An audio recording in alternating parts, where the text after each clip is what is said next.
अवध में होरी खेले रघुवीरा, होरी खेले रघुवीरा, अवध में होरी खेले रघुवीरा, होरी खेले रघुवीरा, होरी खेले रघुवीरा, अवध में होरी खेले रघुवीरा, होरी खेले रघुवीरा, अवध में होरी खेले रघुवीरा।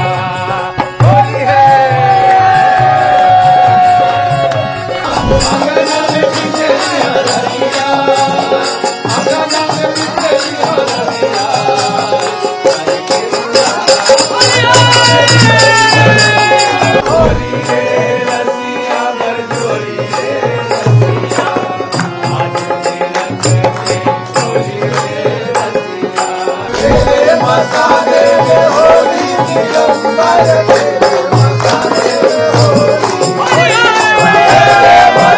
नमस्कार, आप देख रहे हैं भारत एक्सप्रेस और इस समय होली की खुमार है।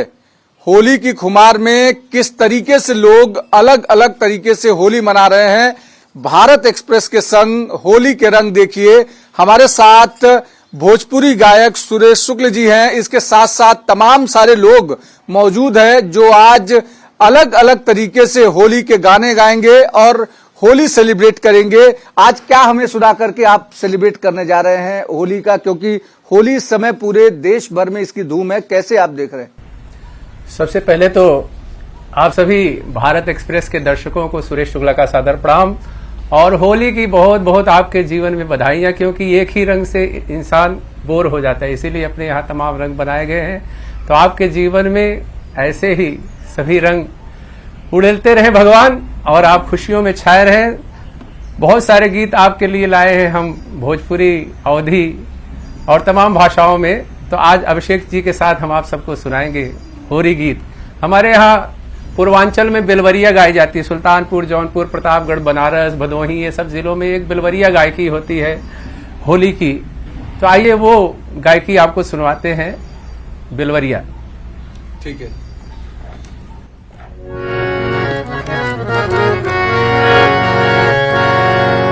अरे होरी खेलई हम बालम के, होरी खेलई हम बालम के, बहिया गरे डार, होरी खेलई हम बालम के।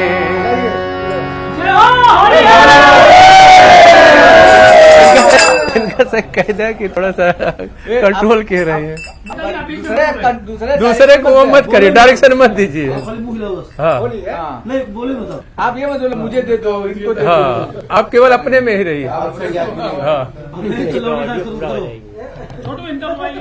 हाँ, ला बढ़िया वीडियो जब करते रहिए। एक उनको दे दीजिए, शूट करें। फिर से आप करिए, फिर से ले फाइनल। नमस्कार, आप देख रहे हैं भारत एक्सप्रेस। पूरे देश भर में होली की खुमार है, होली का रंग भारत एक्सप्रेस के संग देखिए। आज पूरा दिन हमारे साथ भोजपुरी गायक सुरेश शुक्ल जी हैं। सुरेश जी, होली का रंग इस समय पूरे देश भर में छाया हुआ है, आज भारत एक्सप्रेस के दर्शकों को क्या सुनाएंगे? क्या ऐसी खास आप बेलवरिया गाएंगे या भोजपुरी गीत गाएंगे जो इस समय होली में सबसे ज्यादा प्रचलित है? सबसे पहले तो भारत एक्सप्रेस के सभी दर्शकों को सादर नमस्कार और होली की बहुत सारी बधाइयां। हमारे यहाँ उत्तर भारत में होली की बहुत सारी शैलियां हैं। बेलवरिया है, कहते हैं कि अपने उत्तर प्रदेश में जो पूर्वांचल के तमाम जिले हैं, भदोही, बनारस, जौनपुर, सुल्तानपुर, प्रतापगढ़, तो वहाँ बेलवरिया गाई जाती है। तो बेलवरिया मैं आपको सुनाऊंगा। इसमें पत्नी कहती है कि हम लोग सांसारिक जीवन में जीते जीते एक दूसरे के साथ नोकझोंक होने लगती है, मनमुटाव हो जाता है, लेकिन होली आ रही है तो इस बार सैया जी के साथ मैं कैसे होली खेलूंगी, इस बेलवरिया गीत के साथ माध्यम से सुने। हर होली खेलई हम बालम के, होली खेलई हम बालम के, बहिया गरे डार, होरी खेलई हम बालम के ओ बहिया करे डार होरी खेलई हम बालम के होरी खेलई हम बालम के होरी खेलई हम बालम के बहिया करे डार होरी खेलई हम बालम के ओ बहिया करे डार होरी खेलई हम बालम के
कैसे उपमा देती है, तुलना करती है।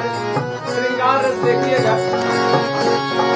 सैया के माथे चंद्रमा, ओए सैया के माथे चंद्रमा, होठी कवा मोरे भार, फूलों के बनी है कलैया, लाल गुलाल लगे है गगना, बाजी करता और पहाड़ नीला, कई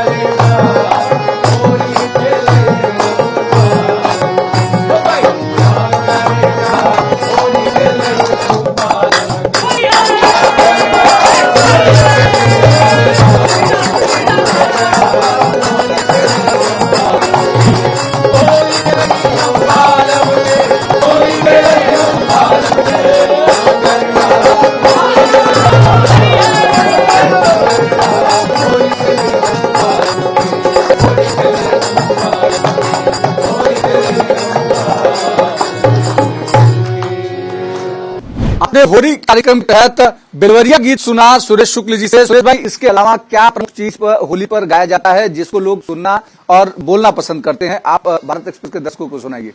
अभिषेक जी, बेलवरिया होती है होरी, जो होरी है, होरी गायकी है। तो आइए बेलवरिया के अलावा होरी गायकी आपको सुनाते हैं, जो अपने यहाँ उत्तर प्रदेश में कहते हैं होरी, भोजपुरी होरी, अवधी होरी।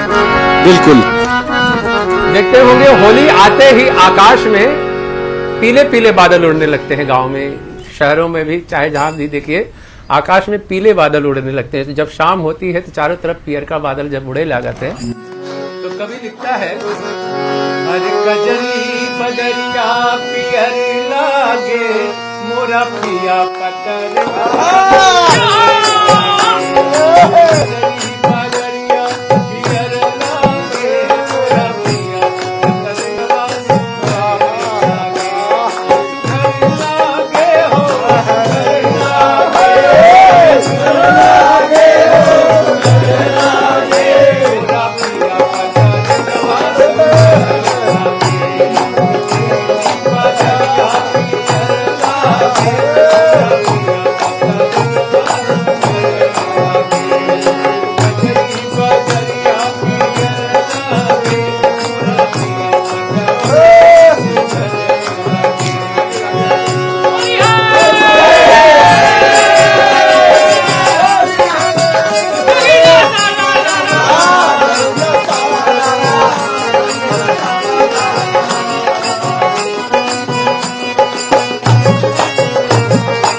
होली में तमाम सारे अलग अलग रंग देखने को मिलते हैं, तमाम सारे अलग अलग लोकगीत लोग गाते हैं। इस बार सुरेश शुक्ला भारत एक्सप्रेस के दर्शकों को क्या सुनाने जा रहे हैं, कौन सा लोकगीत इस समय ज्यादा प्रचलन में है और लोग ज्यादा सुनते हैं। हमारे साथ सुरेश शुक्ला हैं। सुरेश जी, आज क्या खास है और खास करके अलग अलग समय में अलग अलग जगहों पर अलग अलग तरीके की चीजें होली में प्रचलित है, इस बार क्या खास है? अभिषेक भाई, पहले जैसे अपने यहाँ बचपन में शादियां होती थी, बाल विवाह होते थे, तो बचपन में शादी ब्याह हो जाता रहा, भैया गौना आवत रहा। बिल्कुल। और जब गौना आवे तो जो बहुरिया गौने आवत रहे तो वही बुकुआ को पीसत रहे। हाँ, तो आइए एक उसी स्टाइल में धमार आपको सुनाते हैं। बिल्कुल सुनाइए। के सिगार अंगना में पीसे ली हरदिया। वाह, ये होली है। ठीक है।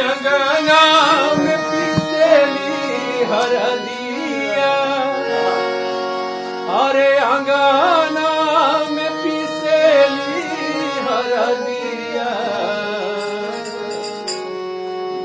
हरगुरिया करी के सिंगार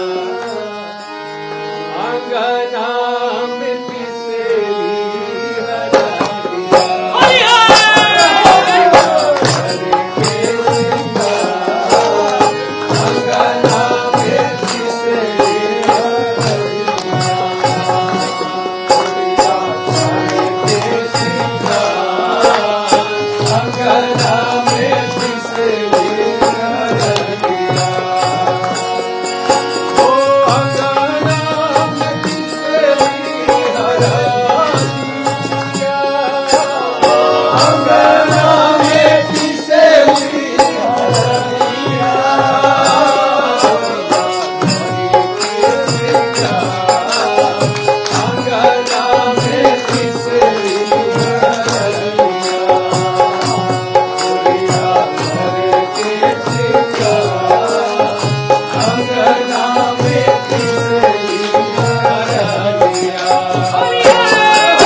होली की बात हो और बरसाने की बात न हो तो कुछ हजम नहीं होगा।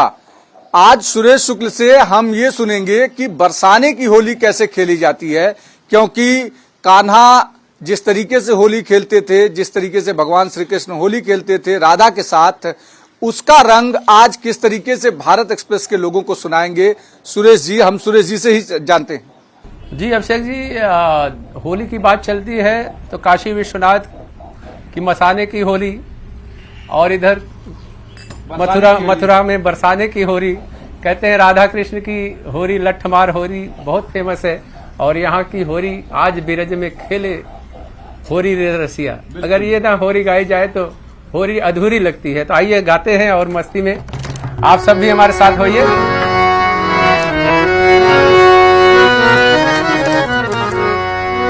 होरी रे रसिया बरजोरी रे रसिया,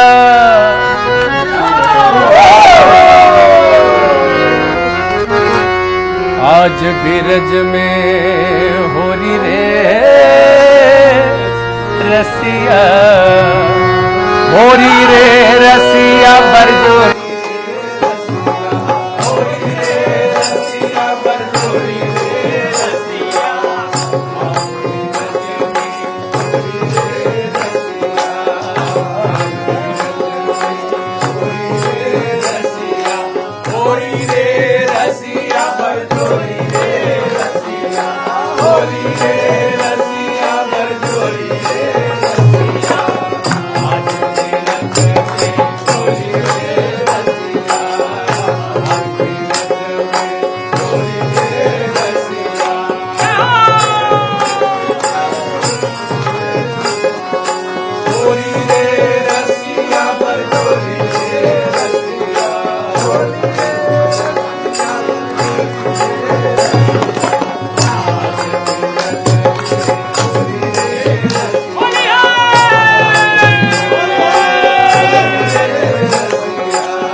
कान्हा के हाथ कनक पिचकारी, कान्हा के हाथ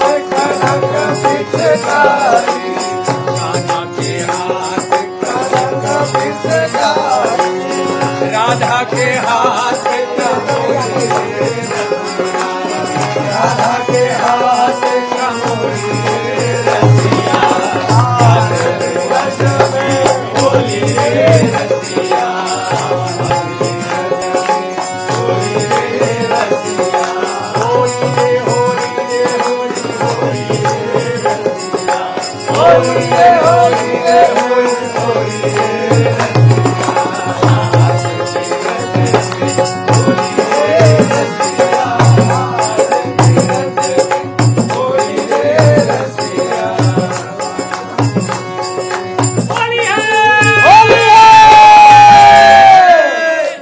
मथुरा की होली तो आपने सुन ली, लेकिन अब काशी चलते हैं, जहां स्मशान घाट पर होली खेली जाती है और वो होली पूरी दुनिया में प्रसिद्ध है, क्योंकि माना जाता है कि काशी भगवान शंकर के त्रिशूल पर है। वो पृथ्वी का हिस्सा नहीं है, बल्कि भगवान शंकर के त्रिशूल पर स्थित है काशी। और वहां की होली अलग तरीके की होती है, मसाने की होली होती है। सुरेश जी से आज मसाने की होली सुनते हैं, भारत एक्सप्रेस के दर्शक भी सुनेंगे। सुरेश जी, मसाने की होली बताइए, क्योंकि काशी को तो वैसे भी माना जाता है कि भगवान ने उसको अलग एक दुनिया बनाई है, और उसका किस तरीके से वहां पे होली खेली जाती है। देखिए अभिषेक जी, शिव जी बताते हैं, कहते हैं, जहां आपको सब छोड़ गए हैं वहीं मैं मिलूंगा। और जितनी भी निगेटिव चीजें इस संसार में लोग कहते हैं कि ये नकारात्मक चीजें हैं, लेकिन शिव जी के लिए वही सकारात्मक चीजें हैं। भस्म, जो शव की भस्म होती है, शिव जी के लिए वो साफ सुथरी हो जाती है। तो आइए वही खेले मसाने में होरी। कहते हैं कि शिव जी को मसाने की होरी बड़ी पसंद है, और भूत पिशाचों के साथ। आज इतने भूत पिशाच यहाँ सब हैं, हम लोग भी भूत पिशाच बनने वाले हैं। आइए खेलते हैं।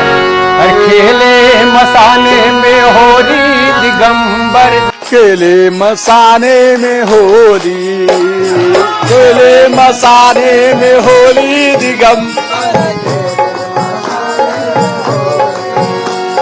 खेले मसाने में होली, खेले मसाने में होली, खेले मसाने में होली दिगंबर, खेले मसाने में होली, खेले मसाने में होली दिगंबर, खेले मसाने में होली।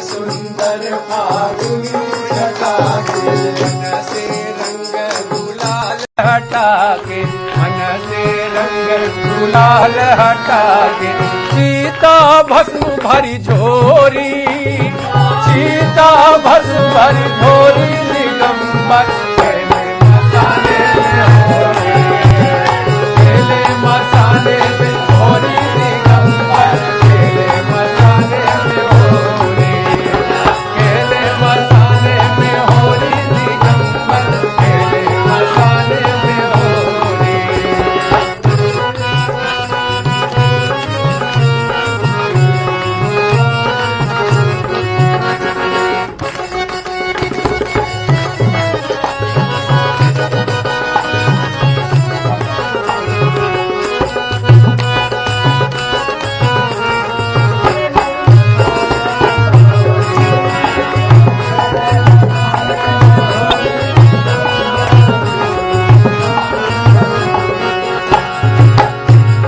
मजे की बात है, शिव जी के साथ गोप गोपी नहीं है, तो कौन है? गोप न गोपी श्याम न राधा, ना कोई रोक न कौनो बाधा,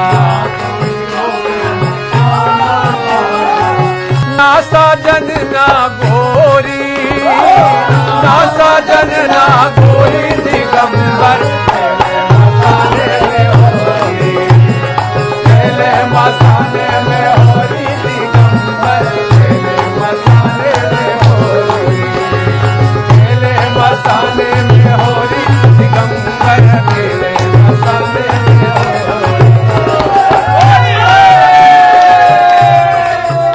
और भोले बाबा की पिचकारी कौन है? नाचत गावत डमरूधारी, छोड़े सर्प गरल पिचकारी, पीटे प्रेत ठपोरी, पीटे प्रेत ठपोरी, दिगंबर मसाले में होरी, दिगंबर मसाले में होरी, खेले मसाले में होरी, दिगंबर खेले मसाले में होरी, खेले मसाले में होरी, दिगंबर खेले मसाले में होरी, खेले मसाले में होरी, दिगंबर खेले मसाले में होरी।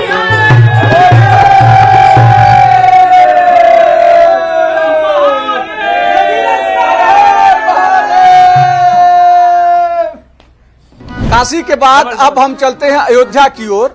अयोध्या में भगवान राम कैसे होली खेलते थे, किस तरीके से उनकी पूरी टोली होली खेलती थी और कैसे मिथिला तक उस होली का गुलाल जाता था, ये सारी चीजें आज हम सुरेश जी से सुनेंगे। सुरेश जी, भगवान राम को माना जाता था कि बचपन में पूरी टोली होती थी, 4 भाई होते थे और लगातार वो होली खेलते थे। उनकी होली किस तरीके से होती थी और मिथिला तक उसका गुलाल कैसे उड़ के गया, इस सारी चीजों पर आज भारत एक्सप्रेस के दर्शकों को सुनाइए।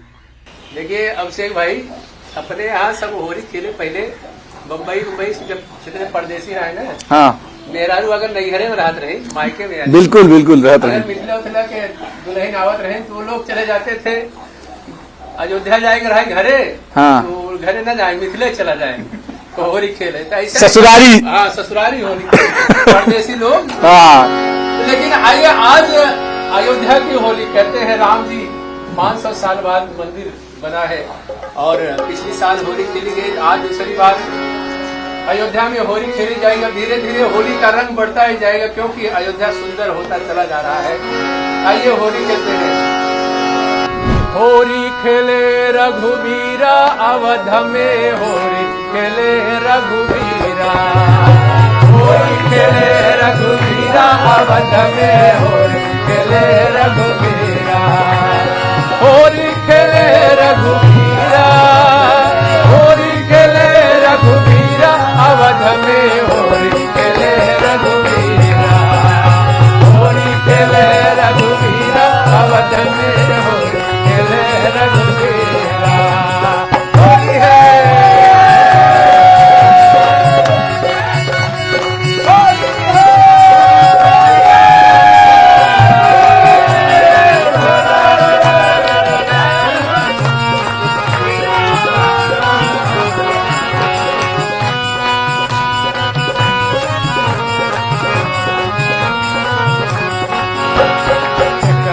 हाथे कनक पिचकारी, करे हाथे कनक पिचकारी, करे हाथे अबीरा, करे हाथे अबीरा अवध में, होली खेले रघुवीरा, होली खेले रघुवीरा अवध में, होली खेले रघुवीरा, होली खेले रघुवीरा।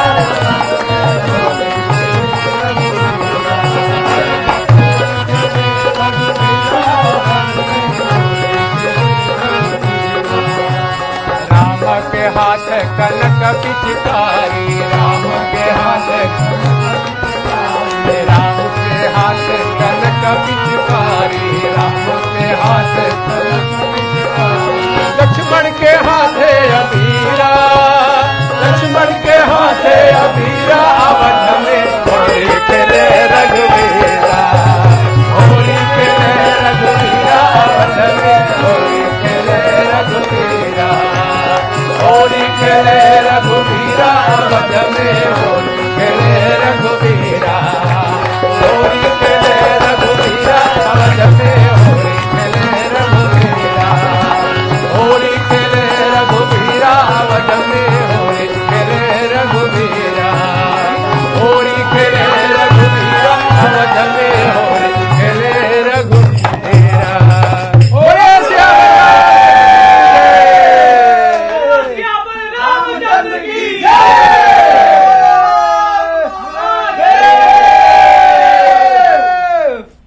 भारत एक्सप्रेस में आप देख रहे थे होली का रंग किस तरीके से बरसाने में होली खेली जाती है तो किस तरीके से मसाने में होली खेली जाती है, किस तरीके से अयोध्या में होली खेली जाती है तो अवध में होली के क्या रंग होते हैं। भारत एक्सप्रेस की तरफ से आप सभी को हैप्पी